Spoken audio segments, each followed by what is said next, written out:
Hello friends, welcome to psychology की आपकी अपनी पाठशाला। जब हम रिसर्च की बात करते हैं तो रिसर्च के बहुत सारे टाइप्स होते हैं और उन टाइप्स में एक कैटेगरी है जिसको कहते हैं experimental and non experimental research, प्रयोगात्मक एवं अप्रयोगात्मक शोध। हम करते तो सभी हैं, कुछ लोग एक्सपेरिमेंटल रिसर्च करते हैं, कुछ लोग नॉन एक्सपेरिमेंटल रिसर्च करते हैं। लेकिन जब उनसे पूछा जाए कि भाई साहब इन दोनों में अंतर क्या है, तो बड़ा ही उंगलियों में गिनने लगते हैं, क्या अंतर होगा, कैसे अंतर होगा। नहीं, इसमें अंतर बहुत ही ज्यादा आसान है। आपको केवल इस वीडियो को पूरा देखना है और आप समझ जाएंगे कि एक्सपेरिमेंटल रिसर्च और नॉन एक्सपेरिमेंटल रिसर्च में क्या डिफरेंस है। लेकिन पहले हम ये देखें कि क्या कोई समानता है इन दोनों में। तो एक समानता है और वही समानता ये है कि एक्सपेरिमेंटल और नॉन एक्सपेरिमेंटल दोनों ही रिसर्च में इंडिपेंडेंट और डिपेंडेंट वेरिएबल के संबंध को समझा जाता है, उनके संबंध को प्रूव किया जाता है, उनके संबंध के बारे में यह पता लगाया जाता है कि किसका किसके ऊपर प्रभाव पड़ रहा है और यह प्रभाव कैसे पड़ रहा है। मतलब कि इसमें कॉज इफेक्ट रिलेशनशिप के बारे में हम जानते हैं। कब? Experimental and non experimental research दोनों में। लेकिन इन दोनों में डिफरेंस क्या है? इन दोनों में अगर डिफरेंस की बात करें तो पहले आप ये बोर्ड देखें।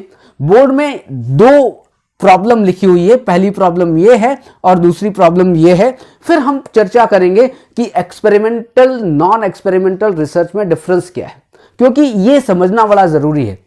पहला टॉपिक है इफेक्ट ऑफ योग ऑन एंजाइटी एंड डिप्रेशन, योग का चिंता और अवसाद पर प्रभाव। एक आपकी ये रिसर्च प्रॉब्लम है। दूसरी रिसर्च प्रॉब्लम है effect of covid on anxiety and depression, की चिंता और अवसाद पर कोविड-19 का प्रभाव। अब मैं आपको आता हूं डिफरेंसेस के ऊपर और फिर बीच बीच में इन दोनों टॉपिक के बारे में बात करूंगा कि कौन सा एक्सपेरिमेंटल रिसर्च का टॉपिक है और कौन सा नॉन एक्सपेरिमेंटल रिसर्च का टॉपिक है। तो अब चलते हैं डायरेक्ट डिफरेंसेस पर। डिफरेंसेस में बात की जाए, सबसे पहले बात करता हूं एक्सपेरिमेंटल रिसर्च।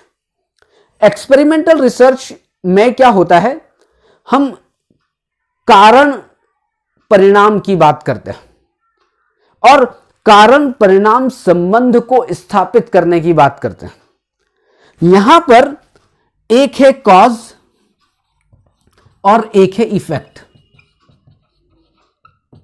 इस कारण के आधार पर परिणाम को जानने की कोशिश करते हैं। कॉज का मतलब क्या है?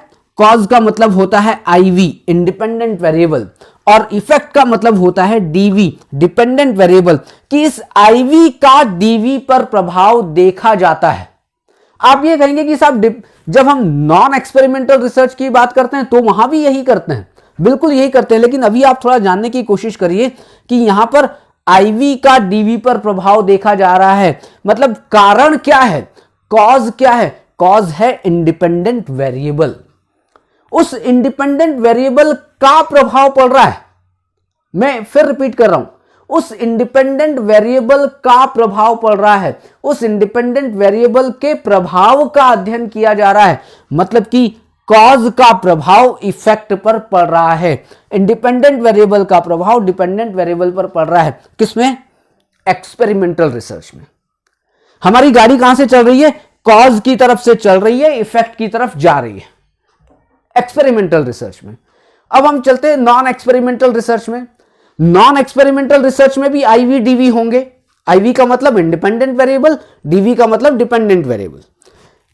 नॉन एक्सपेरिमेंटल रिसर्च में भी आईवी डीवी है, लेकिन वहां पर जो हमारी जो गाड़ी है वो थोड़ा सा उल्टी चलती है। उल्टी का मतलब कि हम इफेक्ट के आधार पर कॉज को जानने की कोशिश करते हैं।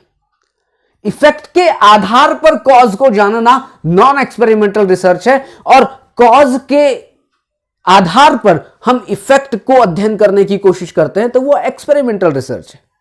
मैं इसका एक बड़ा सिंपल सा एग्जांपल दूं तो आपको चीजें समझ में आ जाएगी। आप गर्मी का मौसम है, अभी तो ठंड शुरू हो गई, लेकिन मान लिया गर्मी का मौसम है और आप शाम को मम्मी ने देखा आपकी कि आपको जुकाम हो गया है, नाक से पानी आ रहा है, थोड़ी थोड़ी खांसी भी हो रही है, तो मम्मी आपकी एक बात कहती है, थोड़ा सा आप ध्यान से सुनिएगा।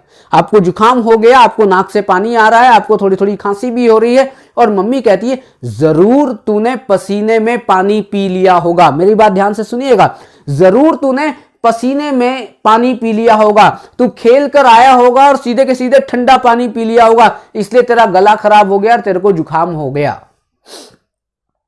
क्या हुआ? मम्मी क्या कर रही है? मम्मी आपकी सर्दी जुकाम को देखकर, मतलब कि उस प्रभाव को देखकर कॉज को जानने की कोशिश कर रहे हैं कि क्या तूने ऐसा किया था। या मम्मी कहेगी तेरे को खांसी हो गई है, जरूर तूने मीठा खाया होगा और मीठे खाने के ऊपर पानी पी लिया होगा। ऐसा हुआ है या नहीं हुआ है अभी बात नहीं हो रही है, लेकिन मदर क्या कर रही है? उस परिणाम को देखती है, उस स्थिति को देखती है और उस स्थिति के आधार पर हम क्या कर रहे हैं? हम उस कॉज को जानने की कोशिश कर रहे हैं। अब यहां पर सीधे आते हैं, इफेक्ट ऑफ योग on anxiety and depression, effect of covid on anxiety and depression. अब आप ये बताएं, अब मैं सेकंड वाले की बात करता हूं कि कोविड-19 जा चुका है मतलब जो एक फेज, जो मेन फेज था, जो इसका बहुत क्रिटिकल फेज था, वो जा चुका है। अब क्या है कि क्या कोविड-19 से चिंता और अवसाद बढ़ा है सोसाइटी में? आप इसको जानने की कोशिश कर रहे हैं। तो क्या वापस कोविड-19 को लेकर आएंगे? नहीं, वापस कोविड-19 को लेकर नहीं आएंगे। हम क्या करेंगे? चिंता और डिप्रेशन, एंजाइटी और डिप्रेशन के पेशेंट के पास जाएंगे और यह जानने की कोशिश करेंगे कि ये एंजाइटी में या डिप्रेशन में है, इसका कारण कोविड-19 तो नहीं है। मतलब हमने कहां से शुरू किया? चिंता और डिप्रेशन के पेशेंट से मिले और कोविड-19 के कारणों को जानने की, मतलब इनका कारण, चिंता और डिप्रेशन का कारण कोविड-19 की स्थितियां तो नहीं थी। ये हम कर रहे हैं। और ऊपर वाली बात करते हैं, इफेक्ट ऑफ योग ऑन एंजाइटी, मतलब कि योग का चिंता पर प्रभाव। अब यहां पर अगर योग क्या है? आईवी है, और चिंता और डिप्रेशन क्या है? डीवी है। यहां कोविड-19 क्या है? वो आईवी है और एंजाइटी और डिप्रेशन डीवी है, बिल्कुल सेम। लेकिन यहां पर क्या है? योग का प्रभाव, इस आईवी का, मतलब कारण का। आईवी को क्या कहते हैं? कॉज, और डीवी को क्या कहते हैं? इफेक्ट। कि इस कॉज का इफेक्ट पर प्रभाव देखा जा रहा है इस टॉपिक में। तो ये क्या है? ये एक्सपेरिमेंटल रिसर्च का टॉपिक है। और दूसरे में क्या है? हम क्या कर रहे हैं?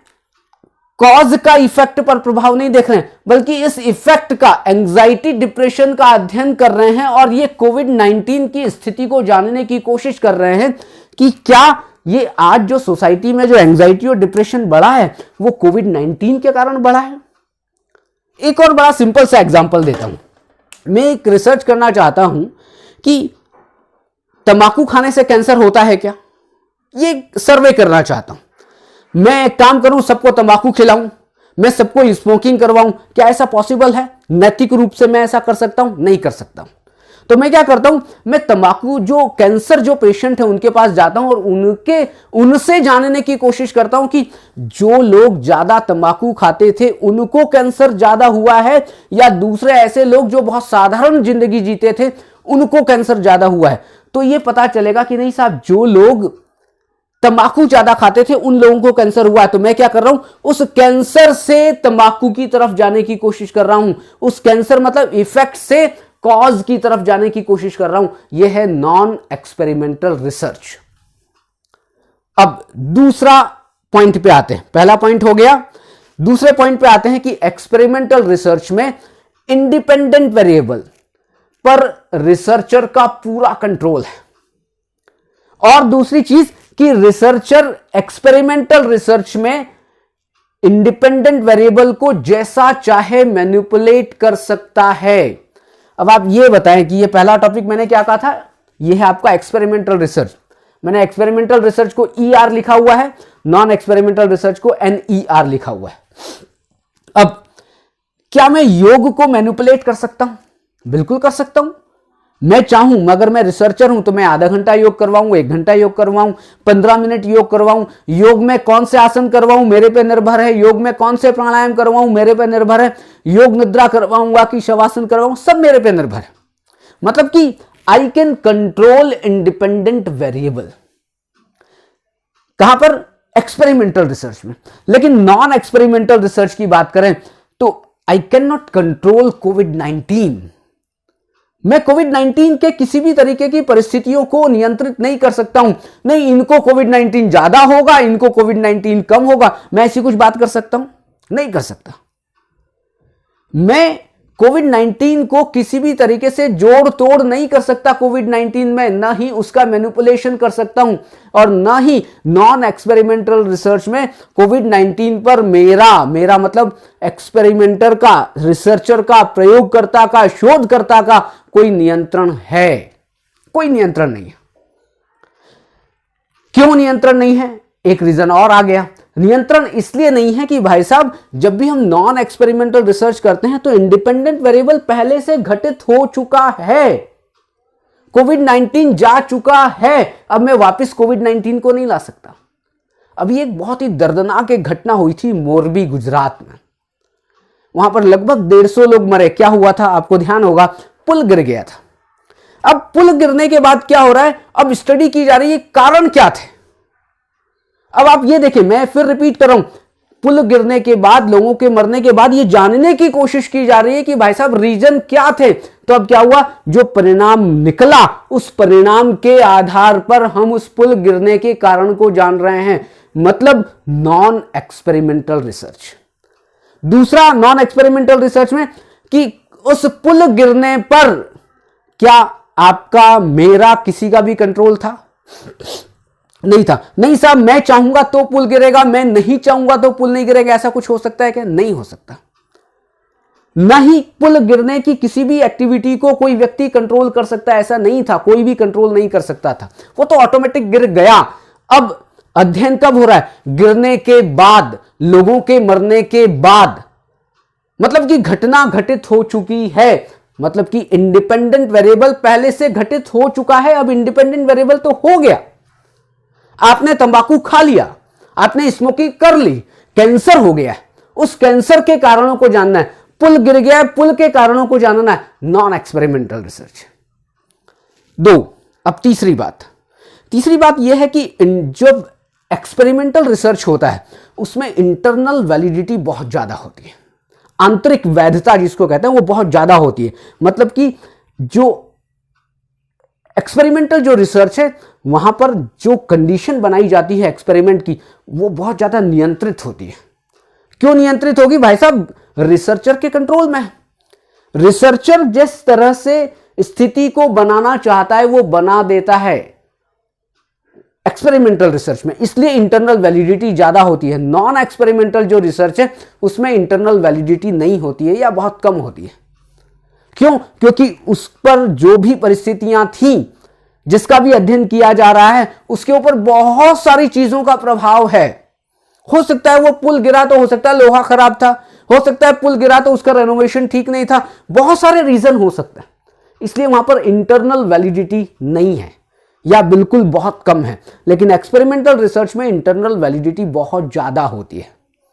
नंबर 4, जब भी एक्सपेरिमेंटल रिसर्च की बात आएगी तो यहां पर सैंपल सिलेक्शन की बात भी आएगी। दोनों में वहां पर ग्रुप में डिवाइड करने की बात भी आएगी। तो एक्सपेरिमेंटल रिसर्च जब भी होगा तो रैंडम सिलेक्शन होगा या रैंडम सिलेक्शन हो सकता है। जब 2 ग्रुप में डिवाइड होगा तो भी रैंडम सिलेक्शन हो सकता है एक्सपेरिमेंटल रिसर्च में। लेकिन जब नॉन एक्सपेरिमेंटल रिसर्च में रैंडम सिलेक्शन की कोई गुंजाइश नहीं है, न ही सब्जेक्ट के सिलेक्शन में रैंडम सिलेक्शन है, और न ही जब 2 ग्रुप में डिवाइड करते हैं तो रैंडमली हम असाइन कर सकते हैं। मतलब कि एक्सपेरिमेंटल रिसर्च में रैंडम सिलेक्शन है, रैंडमाइजेशन की सुविधा उपलब्ध है, और नॉन एक्सपेरिमेंटल रिसर्च में रैंडमाइजेशन की सुविधा उपलब्ध नहीं है। यही टोटल 4 मेन डिफरेंसेस हैं दोनों में, और वो अभी मैंने आपको बताए हैं। अब आप समझ गए होंगे कि experimental research non experimental research में क्या डिफरेंस है। अब हम धीरे धीरे बात करेंगे अगले वीडियोस में कि एक्सपेरिमेंटल रिसर्च कौन से हैं, नॉन एक्सपेरिमेंटल रिसर्च कौन से हैं, एक एक करके हम आगे टॉपिक पर बढ़ते जाएंगे। तब तक के लिए अभी इतना ही, कल फिर मिलते हैं एक नए टॉपिक के साथ।